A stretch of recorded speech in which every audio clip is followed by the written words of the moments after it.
जय श्री कृष्णा, राधे राधे। आप सभी भक्तों का हार्दिक स्वागत है आपके अपने यूट्यूब चैनल श्री कृष्ण दीवानी में। आज आप सुनेंगे मार्गशीर्ष महात्म्य की 27वें दिन की कथा। तो आइए सर्वप्रथम प्रभु का स्मरण करते हुए आप सभी जन मेरे साथ बोलिए।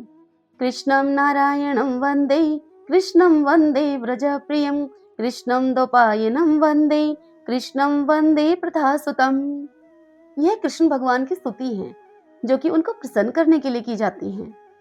आइए अब हम कथा की ओर चलते हैं। श्री नारायण भगवान इस महात्म्य का श्रवण कराते हुए ब्रह्मा जी से कहते हैं कि सदा ही मेरी प्रसन्नता के लिए सबको वैष्णव शास्त्रों का संग्रह करना चाहिए।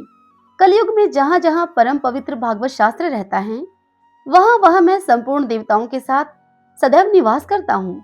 वहीं पर संपूर्ण तीर्थ, नदी, नद, सरोवर, यज्ञ, सातों पुरी और संपूर्ण पवित्र पर्वत निवास करते हैं।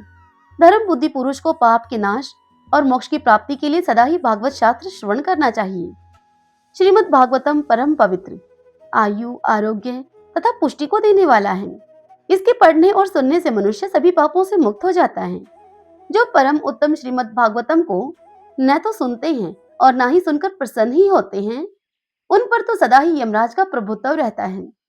यह सर्वथा सत्य बात है। जिसके घर में भागवत का एक या आधा श्लोक भी लिखकर रखा हुआ है, उसके यहाँ मैं स्वयं निवास करता हूँ। जो मेरी कथा को बांचता है, मेरी कथा सुनने में संलग्न रहता है और मेरी कथा को सुनकर जिसका मन प्रसन्न होता है, उस मनुष्य को मैं कभी भी नहीं छोड़ता हूँ। जो श्रीमद् भागवत का दर्शन करके उठकर खड़ा हो जाता है और बारंबार प्रणाम के द्वारा उस श्रीमद् भागवतम का सम्मान करता है, उसको देखकर मुझे अनुपम प्रसन्नता होती है। जो दूर से ही भागवत शास्त्र को देखकर उसके सामने जाता है, उसके पग पग पर अश्वमेध यज्ञ का फल प्राप्त होता है उसे। इसमें कोई संदेह नहीं है। जो श्रीमद् भागवतम को सुनते हैं, मैं उनके वश में होता हूँ। जो वस्त्र, आभूषण, पुष्प, धूप, दीप और नाना प्रकार के उपहारों के साथ भक्ति पूर्वक मेरी प्रसन्नता के लिए श्रीमद् भागवत सुनते हैं, वे मुझे वश में कर लेते हैं। ठीक उसी तरह से जैसे कि साध्वी स्त्री अपने श्रेष्ठ पति को वश में कर लेती है। हरि ओम तत्सत। ओम नमो नारायण। ओम नमो नारायण। आइए अब हम श्रीमद् भगवद गीता से 13वें और 14वें अध्याय के महात्म्य का श्रवण करें। ओम श्री परमात्मने नमः। श्री महादेव जी कहते हैं कि हे देवी पार्वती, अब 13वें अध्याय की अगाध महिमा का तुम वर्णन सुनो। उसको सुनने से तुम्हें बहुत प्रसन्नता होगी। दक्षिण दिशा में तुंगभद्रा नाम की एक बहुत ही बड़ी नदी है। उस नदी के किनारे हरिहरपुर नामक रमणीय नगर बसा हुआ है। वहाँ साक्षात भगवान हरिहर विराजमान हैं, जिनके दर्शन मात्र से परम कल्याण की प्राप्ति होती है। हरिहरपुर में हरि दीक्षित नामक एक क्षत्रिय ब्राह्मण रहा करते थे, जो कि तपस्या और स्व अध्याय में संलग्न तथा वेदों के पारगामी विद्वान थे। उनके एक स्त्री थी जिसे कि लोग दुराचारा कहकर पुकारते थे। इस नाम के अनुसार ही उसके कर्म भी थे। वह स्त्री सदा ही पति को कुवाक्य कहा करती थी। उसने कभी भी उनके साथ शयन नहीं किया। पति से संबंध रखने वाले जितने लोग भी घर पर आते, उन सभी को वह डांट कर बोलती और स्वयं कामों उन्मत्त होकर निरंतर व्याभिचारियों के साथ रमण किया करती थी। एक दिन नगर को इधर उधर जाते हुए पूर्ववासियों से भरा हुआ देखकर उसने निर्जन एवं दुर्गम वन में अपने लिए संकेत स्थान बना लिया।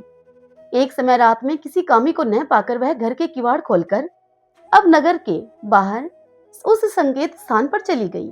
उस समय उसका चित्त काम से मोहित हो रहा था। वह एक एक कुंज में तथा प्रत्येक वृक्ष के नीचे जा जाकर किसी प्रियतम की खोज करने लगी, किंतु उन सभी स्थानों पर उसका परिश्रम व्यर्थ ही गया। उसे प्रीतम का दर्शन नहीं हुआ। तब वह उस वन में नाना प्रकार की बातें बोलते हुए अब विलाप करने लगी। चारों दिशाओं में घूम घूम कर वियोग जनित विलाप करती हुई उस स्त्री की उस आवाज को सुनकर कोई सोया हुआ व्याघ्र जाग उठा और उछलकर उस स्थान पर जा पहुंचा जहां पर कि वह खड़ी हुई स्त्री रो रही थी। उधर वह भी उसे आता हुआ देखकर उस व्याघ्र को आता हुआ देखकर वह स्त्री अपने किसी प्रेमी की आशंका से उसके सामने खड़ी होने के लिए ओट से बाहर निकल आई, जहां पर कि वह छिपकर खड़ी हुई थी। उस समय उस व्याघ्र ने आकर उसे नख रूपी बाणों के प्रहार से अब पृथ्वी पर गिरा दिया। इस अवस्था में भी वह कठोर वाणी में चिल्लाती हुई उस व्याघ्र से पूछ बैठी कि अरे बाघ, तू किस लिए मुझे मारने को यहाँ आया है? पहले तो इन सारी बातों को मुझे बता और फिर मुझे मारना। उस स्त्री की इस बात को सुनकर प्रचंड पराक्रमी उस व्याघ्र ने क्षण भर के लिए उसे अपना ग्रास बनाने से वह रुक गया और हंसता हुआ सा बोला उसको। उस स्त्री को वह कहने लगा, दक्षिण देश में मलापहा नाम की एक नदी है। उस नदी के किनारे पर एक मुनिपर्णा नामक नगरी बसी हुई है और वहां पंचलिंग नाम से प्रसिद्ध साक्षात भगवान शंकर निवास करते हैं। उसी नगरी में मैं ब्राह्मण कुमार होकर रहा करता था। नदी के किनारे अकेला बैठा रहा करता था और जो यज्ञ के अधिकारी नहीं हैं, उन लोगों से भी यज्ञ कराकर मैं उनका अन्न खाया करता था। इतना ही नहीं, धन के लोभ से मैं सदा ही अपने वेद पाठ के फल को भी बेचा करता था। मेरा लोभ यहाँ तक बढ़ गया था कि अन्य भिक्षुओं को गालियां देकर मैं हटा देता और स्वयं दूसरों का नहीं देने योग्य धन भी बिना दिए ही हमेशा ले लिया करता था। ऋण लेने के बहाने से मैं सब लोगों को छला किया करता था। तदंतर कुछ काल बीत जाने पर अब मैं बूढ़ा हो गया। मेरे बाल सफेद हो गए, आंखों से दिखता नहीं था और मुंह के सारे दांत मेरे गिर गए। इतने पर भी मेरी दान लेने की आदत नहीं छूटी। पर्व के आने पर पतिग्रह के लोभ से मैं हाथ में कुश लेकर तीर्थ के समीप चला जाया करता था। तत्पश्चात जब मेरे सारे अंग स्थिर हो गए, तब एक बार मैं कुछ धूर्त ब्राह्मणों के घर पर मांगने खाने के लिए गया। उसी समय मेरे पैर में कुत्ते ने काट लिया। तब मैं मूर्छित होकर क्षण भर में ही पृथ्वी पर गिर पड़ा और मेरे प्राण पखेरु उड़ गए। उसके बाद मैं इसी व्याघ्र योनि में उत्पन्न हुआ। तभी से इस दुर्गम वन में रहा करता हूँ मैं, तथा अपने पूर्व पापों को याद करके कभी धर्मनिष्ठ महात्मा, यति, साधु पुरुष तथा सती स्त्रियों को मैं नहीं खाता हूँ। पापी, दुराचारी तथा कुल्टा स्त्रियों को ही मैं अपना भक्ष्य बनाता हूँ। अतः कुल्टा होने के कारण तू अवश्य ही मेरा ग्रास बनेगी। उस स्त्री से यों कहकर वह बाघ, वह व्याघ्र अब अपने कठोर नखों से उसके शरीर के टुकड़े टुकड़े करके उसको खा गया। इसके बाद यमराज के दूत उस पापिनी को सैमनीपुरी को लेकर गए। सैमनीपुरी यमलोक को कहा जाता है। वहां पर यमराज की आज्ञा से उन्होंने अनेकों बार उसे विष्ठा, मूत्र और रक्त से भरे हुए भयानक कुंडों में गिराया। करोड़ों कल्पों तक उसमें रखने के बाद उसे वहां से ले आकर 100 मनवंतरों तक रौरव नरक में रखा। फिर चारों ओर मुख करके दीन भाव से रोती हुई उस पापनी को वहां से खींचकर दहनानंद नामक नरक में गिराया। उस समय उसके केश खुले हुए थे और शरीर भयानक दिखाई देता था। इस प्रकार घोर नरक यातना भोग चुकने पर वह महापापिनी इस लोक में आकर चांडाल योनि में उत्पन्न हुई। चांडाल के घर में भी प्रतिदिन बढ़ती हुई वह पूर्व जन्म के अभ्यास से पूर्ववत पापों में ही प्रवृत्त रही। फिर उसे कोढ़ और राजयक्ष्मा का रोग हो गया। नेत्रों में उसके पीड़ा होने लगी। फिर कुछ काल के बाद वह पुनः अपने निवास स्थान को गई, जहां पर कि भगवान शिव के अंतपुर की स्वामिनी जम्बका देवी विराजमान है। वहां पर उसने वासुदेव नामक एक पवित्र ब्राह्मण का दर्शन किया, जो कि निरंतर गीता के 13वें अध्याय का पाठ किया करता था। उसके मुख से गीता का पाठ सुनते ही वह चांडाल शरीर से मुक्त हो गई और दिव्य देह को धारण करके स्वर्गलोक को चली गई। श्री महादेव जी देवी पार्वती से कहते हैं कि हे पार्वती, अब मैं भवबंधन से छुटकारा पाने के साधनभूत 14वें अध्याय का महात्म्य तुम्हें बतलाता हूँ। तुम ध्यान देकर सुनो। सिंघल द्वीप में विक्रम बेताल नामक एक राजा थे, जो कि सिंह के समान ही पराक्रमी और कलाओं के भंडार थे। एक दिन वे शिकार खेलने के लिए उत्सुक होकर राजकुमारों के सहित 2 कुतियों को साथ में लेकर वन में गए। वहां पर पहुंचने पर उन्होंने तीव्र गति से भागते हुए खरगोश के पीछे अपनी वह कुतियां छोड़ दी। उस समय सभी प्राणियों के देखते ही देखते खरगोश इस प्रकार से भागने लगा मानो कि कहीं उड़ गया हो। दौड़ते दौड़ते बहुत थक जाने के कारण वह खरगोश अब एक बड़ी खंदक में गिर पड़ा, किंतु खंदक में गिरने के उपरांत भी वह उन कुतियों के हाथ नहीं आया और उस स्थान पर जा पहुंचा जहां का वातावरण बहुत ही शांत था। वहां पर हिरण निर्भय होकर सब और वृक्षों की छाया में बैठे रहा करते थे। बंदर भी अपने आप टूटकर गिरे हुए नारियल के फलों और पके हुए आमों से पूर्ण तृप्त रहा करते थे। वहां सिंह हाथी के बच्चों के साथ खेलते और सांप निडर होकर मोर की पांखों में घुस जाते थे। उस स्थान पर एक आश्रम के भीतर वत्स नामक एक मुनि रहा करते थे, जो कि जितेंद्रिय एवं शांत भाव से निरंतर गीता के 14वें अध्याय का पाठ किया करते थे। आश्रम के पास ही वत्स मुनि के किसी शिष्य ने अपना पैर धोया था। उस जल से वहां की मिट्टी गीली हो गई थी। खरगोश का जीवन कुछ शेष था। वह हाँफता हुआ आकर उसी कीचड़ में गिर पड़ा। उसके स्पर्श मात्र से ही खरगोश संसार सागर के पार हो गया और दिव्य विमान पर बैठकर स्वर्गलोक को चला गया। फिर वह कुतिया भी उसका पीछा करती हुई वहां पर आई। वहां आने पर उस कुतिया के शरीर पर भी उस कीचड़ के कुछ छींटे लग गए। फिर भूख प्यास की पीड़ा से रहित होकर वह कुतिया उस कुतिया का रूप त्याग कर उसने दिव्यांगना का रमणीय रूप धारण कर लिया तथा गंधर्वों से सुशोभित दिव्य विमान पर आरूढ़ होकर वह भी स्वर्गलोक को चली गई। यह देखकर मुनि के मेधावी शिष्य स्वकंधर हंसने लगे। उन दोनों के पूर्व जन्म के वैर का कारण सोचकर उन्हें बड़ा ही विस्मय हुआ था। उस समय राजा के नेत्र भी आश्चर्य से चकित हो उठे। उन्होंने बड़ी भक्ति के साथ प्रणाम करके मुनि से पूछा कि हे विप्रवर, ये नीच योनि में पड़े हुए दोनों प्राणी कुतिया और खरगोश ज्ञानहीन होते हुए भी जो स्वर्ग में चले गए, इसके पीछे क्या रहस्य है, क्या कारण है, इसकी कथा सुनाइए। तब उस शिष्य ने कहा कि भूपाल, इस वन में वत्स नाम के एक ब्राह्मण रहते हैं। वे ब्राह्मण बड़े ही जितेंद्रिय महात्मा हैं। गीता के 14वें अध्याय का सदा ही जप किया करते हैं और मैं उन्हीं का शिष्य हूँ। मैंने भी ब्रह्म विद्या में विशेषज्ञता प्राप्त की है। गुरु जी की भांति मैं भी 14वें अध्याय का प्रतिदिन जप करता हूँ। मेरे पैर धोने के जल में लौटने के कारण यह खरगोश इस कुतिया के साथ ही स्वर्गलोक को प्राप्त हुआ है। अब मैं अपने हंसने का कारण आपसे कहता हूँ। महाराष्ट्र में प्रतियोदक नामक महान नगर है। वहां केशव नाम का एक ब्राह्मण रहा करता था, जो कि कपटी मनुष्यों में अग्रगण्य था। उसकी स्त्री का नाम था विलोभना। वह स्त्री स्वच्छंद विहार करने वाली थी। इससे क्रोध में आकर जन्म भर के वैर को याद करके ब्राह्मण ने अपनी स्त्री का वध कर डाला और उसी पाप से उसको खरगोश की योनि में जन्म मिला। ब्राह्मणी भी अपने पाप के कारण कुतिया बनी। श्री महादेव जी इतनी बात सुनाकर देवी पार्वती से आगे कहते हैं कि हे देवी, यह सारी कथा सुनकर श्रद्धालु राजा ने गीता के 14वें अध्याय का पाठ अब आरंभ कर दिया। इससे उन्हें परम गति की प्राप्ति हुई। हरि ओम तत्सत। ओम नमो नारायण। ओम नमो नारायण। आइए अब हम मार्गशीर्ष मास में आज के दिन सुनी जाने वाली 2 विशेष कहानियों का श्रवण करें।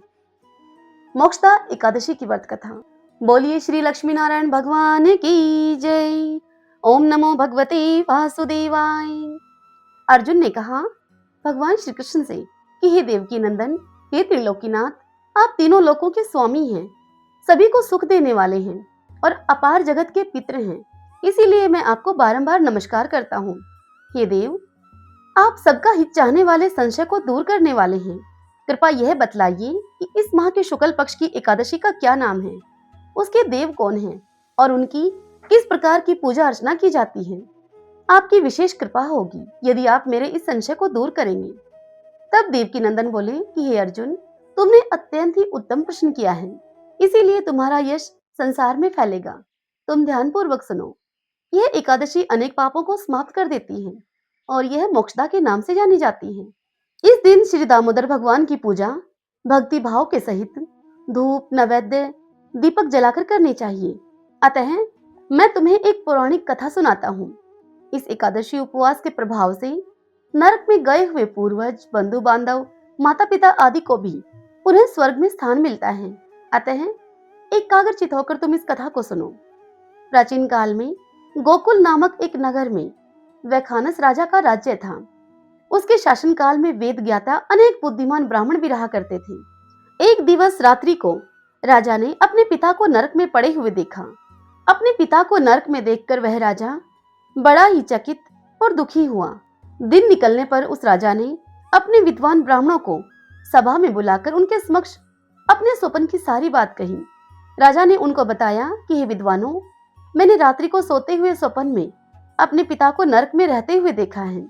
वह मुझे नरक से मुक्ति दिलवाने के लिए कह रहे थे।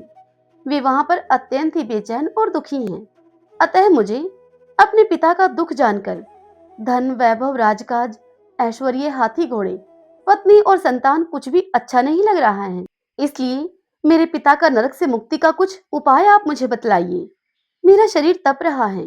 मुझे पिता की मुक्ति के लिए जो भी जप, तप, दान, नियम, व्रत जो भी करना हो वह मुझसे कहिए, आप देर न करिए। राजा की इस बात को सुनकर वे समस्त विद्वान ब्राह्मण राजा से कुछ इस प्रकार कहने लगे। वे बोले कि हे नरेश, यहाँ से कुछ ही दूरी पर पर्वत ऋषि का आश्रम है। वे भूत भविष्य और वर्तमान के ज्ञाता हैं, अतः हमें वहां जाकर इस दुख के निवारण का कोई कारण जानना चाहिए। वे आपके समस्त दुखों के निवारण हेतु अवश्य ही हमें कोई उपाय बताएंगे। अपने राज्य के बुद्धिमान पंडितों की इस बात को सुनकर गोकुल नरेश पर्वत मुनि के अब आश्रम में गए। वहां आश्रम में पहुंचने पर राजा ने और अनेक ऋषियों को भी वहां तपस्या में लीन देखा। पर्वत मुनि उनके मध्य में बैठे हुए ब्रह्मा जी के समान प्रतीत होते थे। राजा ने वहां पहुंचकर पर्वत मुनि व अन्य ऋषियों को साष्टांग प्रणाम किया। ऋषि राज ने नरेश की कुशल क्षेम पूछकर अब उनसे उनके आने का कारण पूछा। तब राजा ने ऋषि से कहा कि हे ऋषिराज, मेरे राज्य में सर्वत्र शांति है, परंतु एक रात्रि मैंने स्वप्न में अपने पिता को नरक में देखा है। वह नरक से मुक्ति पाने के लिए मुझसे प्रार्थना कर रहे थे, अतः नरक से उनकी मुक्ति का कोई उपाय मुझे बतलाइए। सारी बात को सुनकर पर्वत मुनि अब ध्यानस्थ हो गए। अपने योग बल से राजा के उन पिता के भूत और भविष्य पर विचार करने लगे। इस प्रकार ऋषिराज ने नरेश के पिता के द्वारा किए गए दुष्कर्मों का सब हाल जान लिया और कुछ काल के बाद उन्होंने अपने नेत्र खोले और राजा से वे कहने लगे।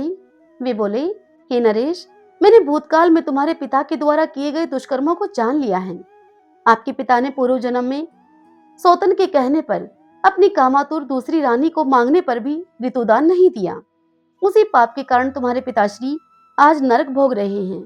अतः हे नरेश, उनकी मुक्ति के लिए मार्गशीर्ष माह के शुक्ल पक्ष की एकादशी को आप अपने परिवारजनों के सहित उपवास करते हुए विधिवत नियम का पालन करें और उससे प्राप्त पुण्य को अपने पिता को संकल्प करके दे दें। उस पुण्य प्रभाव से आपके पिता को नरक से छुटकारा मिल जाएगा और उन्हें स्वर्ग की प्राप्ति होगी। मुनि के द्वारा कहे गए इन वचनों को सुनकर अब वह राजा आश्रम से निकलकर अपने राज्य को आया और अपने परिवार सहित मोक्षदा एकादशी का उपवास किया। उस उपवास के पुण्य को राजा ने अपने पिता को संकल्प करके दे दिया। उस पुण्य के प्रभाव से राजा के पिता को मुक्ति मिल गई और स्वर्ग में जाते हुए उस राजा का पिता अपने पुत्र से कहने लगा, हे पुत्र, तेरा कल्याण हो। यह कहकर वह स्वर्ग को चला गया। इसलिए मार्गशीर्ष माह के शुक्ल पक्ष की एकादशी, जो कि मोक्षदा एकादशी कहलाती है, उस एकादशी को जो नियम एवं विधि पूर्वक एकादशी व्रत को संपन्न करता है, उसके समस्त पापों से वह मुक्त होकर इस संसार में अनंत सुख को भोगता हुआ मरणोपरांत विष्णु धाम को जाता है। इस व्रत से बढ़कर अन्य कोई और उपवास मोक्ष प्राप्ति में सहायक नहीं हो सकता। इस कथा के पठन और श्रवण से वाजपेयी यज्ञ के समान फल की प्राप्ति होती है। यह उपवास चिंतामणि के समान एवं मोक्षदायी होता है। ओम नमो नारायण, ओम नमो नारायण, ओम नमो भगवते वासुदेवाय। एक जाटनी बहुत गरीब थे। जाटनी जाट से बोली कि मैं तुम्हें 4 रोटी बना करके दूंगी। तुम नदी के किनारे पर जाना, वहां पर राम लक्ष्मण आते हैं और जाकर तुम उनसे कहना, राम बड़े लक्ष्मण छोटे, वो बैठे चंबे की डाली, वो बैठे चंबे की डाली, मिट्टी का दशरथ बनावे, माखन मिश्री का भोग लगावे, दे परिक्रमा घर को आवे। अब जाट सारे रास्ते यह याद करता चला गया और फिर वहां जाकर वह भूल गया। वहां जाकर वह बोला, लक्ष्मण बड़े राम छोटे, वो बैठे अम्बे की डाली, वो बैठे चंबे की डाली, मिट्टी का दशरथ बनावे, माखन मिश्री का भोग लगावे, दे परिक्रमा अपने घर को आवे।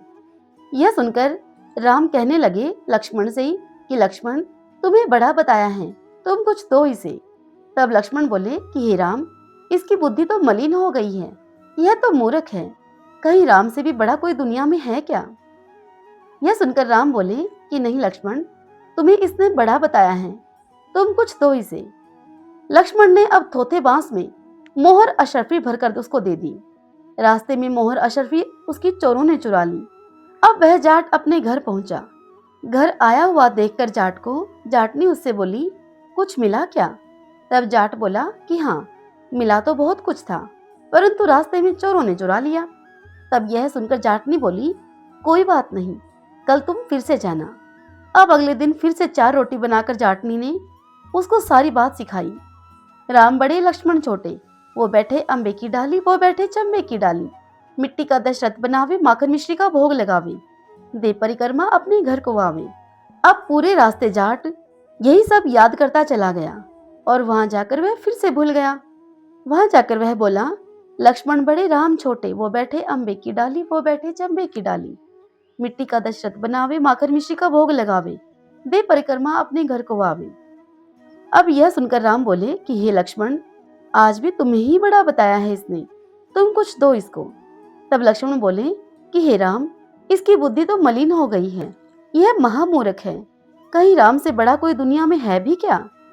यह सुनकर राम बोले कि लक्ष्मण, तुम्हें ही बड़ा बताया है, तुम ही कुछ दो। अब लक्ष्मण ने उसे सोने की ईंट दे दी। रास्ते में सोने की उस ईंट को चोरों ने चुरा लिया। घर जाट आया तो जाटनी ने उससे पूछा, कुछ मिला क्या? तब वह जाट बोला, मिला तो था, लेकिन रास्ते में चोरों ने हर लिया। यह सुनकर जाटनी बोली कि तुमने क्या कहा था वहां जाकर? तब जाट कहने लगा कि मैंने तो लक्ष्मण बड़े राम छोटे, वो बैठे अम्बे की डाली, वो बैठे चंबे की डाली, मिट्टी का दशरथ बनावे, माखन मिश्री का भोग लगावे, दे परिक्रमा अपने घर को आवे। मैंने तो उनसे वहां जाकर यह कहा था। यह सुनकर जाटनी बोली कि तुम तो बड़े भोले हो, कहीं भगवान राम से बढ़कर भी कोई है क्या? तुम कल फिर से जाना और ठीक ठीक से बोलना। अब अगले दिन जाट फिर से गया और उस दिन वह जाट वहां जाकर ठीक ठीक बोला, राम बड़े लक्ष्मण छोटे, वो बैठे अम्बे की डाली, वो बैठे चंबे की डाली, मिट्टी का दशरथ बनावे, माखन मिश्री का भोग लगावे, दे परिक्रमा घर को आवे। यह सुनकर लक्ष्मण बोले कि हे राम, आज इसको अकल आ गई है, इसको कुछ दो। अब राम मुस्कुराते हुए बोले कि भाई, मेरे पास क्या है, ये जौहड़ की मिट्टी है, तो इसे ले जा। इतना कहकर श्री राम जी ने अपने हाथ से एक मिट्टी का ढेला उठाकर उस जाट को पकड़ा दिया। मिट्टी के उस ढेले को देखकर जाट अब बड़बड़ाने लगा, कहने लगा कि आज तो जाटनी ने मुझे उल्टी सीख दे दी है। रोज मुझे सोना चांदी मिला करता था और आज यह मिट्टी का ढेला। अब उस मिट्टी के ढेले को ही लेकर वह जाट अपने घर की तरफ चल पड़ा। रास्ते में जंगल पड़ता था। उस जंगल में चोरों ने उसके हाथ में जब मिट्टी का वह ढेला देखा तो मिट्टी देखकर, मिट्टी समझकर चोरों ने उसको कुछ नहीं कहा और उसको जाने दिया। अब जाट जब घर पहुंचा तो जाटनी उससे बोली कि कुछ मिला क्या? तब जाट ने कहा, हाँ, तेरी उल्टी सीख के कारण मिट्टी की डली मिली है। जाटनी बोली, कोई बात नहीं, कुछ तो लेकर ही घर में आए हो, और दिन तो तुम खाली हाथ ही आ जाया करते थे।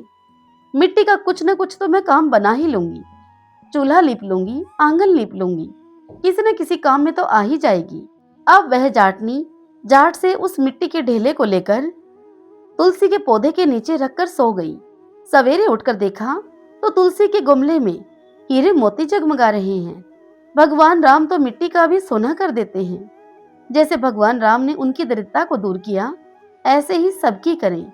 इस कथा को कहते, सुनते, हुंकारा भरते, सब पर अपनी कृपा करें।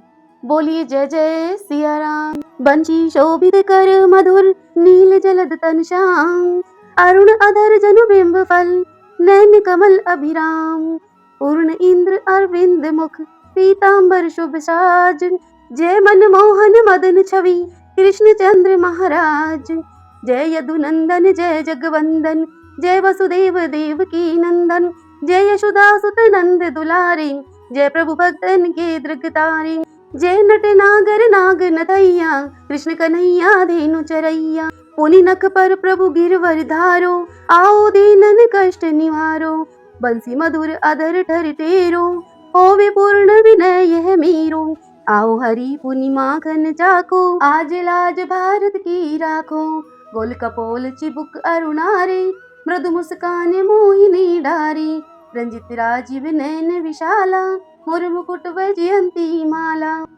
कुंडल श्रवण पीत पट आचे, कटि किंकणी काचनी काचे, नील जलज सुंदर तनु सोहे, छवि लखी सुर नर मुनि मन मोहे, मस्तक तिलक अलक घुंघराले, आओ कृष्ण बांसुरी वाले, करिपय पान पुत नहीं तार्यो, अका बका का सुर मार्यो, मधुवन जलत अग्नि जब ज्वाला, भय शीतल लख तही नंद लाला, सुरपति जब ब्रज चढ़यो रिसाई, मूसरधार बार बरसाई, लगत लगत ब्रज चहन बहायो, गोवर्धन नखधारी बचायो, तकी यशोदा मन भ्रम अधिकाई, मुख मह 14 भवन दिखाई, दुष्ट कंस अति उदम मचायो, कोटि कमल जब फूल मंगायो, नाथि काल ही तब तुम लीने, चरण चिन्ह दे निर्भय कीन्हे, करि गोपीन संग रास विलासा,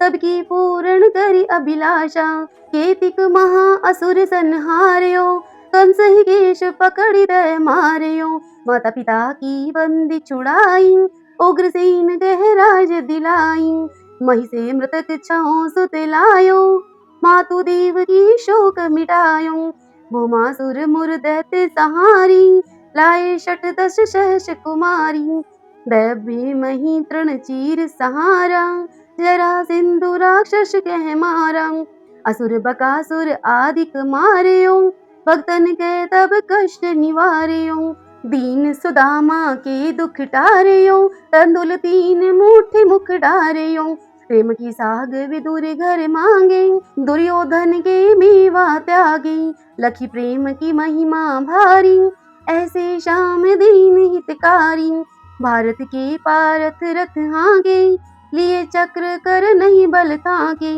निज गीता के ज्ञान सुनाए, भक्तन हृदय सुधा वर्षाए, मीरा थी ऐसी मत वाली, विष पी गई बजा कर के ताली, राणा भेजा सांप पिटारी, 40 ग्राम बने बनवारी, निज माया तुम विद ही दिखायो, उड़ते संशय शकल मिटायो, तब शत निंदा करी तत्काला, जीवन मुक्त भयो शिशुपाला, जब ही द्रौपदी तेर लगाई, दीनानाथ लाज अब जाई, तुरत ही वसन बनी नंद लाला, बड़े चीर भय अरि मुँह काला, अस अनाथ के नाथ कन्हैया, डूबत भवर बचावई नैया, सुंदर दास आस उरधारी, दया दृष्टि की जे बनवारी, नाथ सकल मम कुमति निवारो, चमु बेगी अपराध हमारो, खोलो पट अब दर्शन दीजई,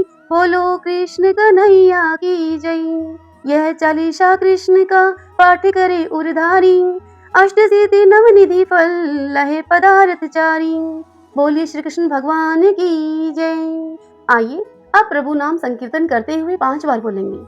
श्री कृष्ण गोविंद हरे मुरारी, हे नाथ नारायण वासुदेव, श्री कृष्ण गोविंद हरे मुरारी, हे नाथ नारायण वासुदेव, श्री कृष्ण गोविंद हरे मुरारी, हे नाथ नारायण वासुदेव, श्री कृष्ण गोविंद हरे मुरारी, हे नाथ नारायण वासुदेव, श्री कृष्ण गोविंद हरे मुरारी, हे नाथ नारायण वासुदेव। बोलिए श्री राधा कृष्णाभ्याम नमो नमः। श्री लक्ष्मी नारायण भगवान की जय।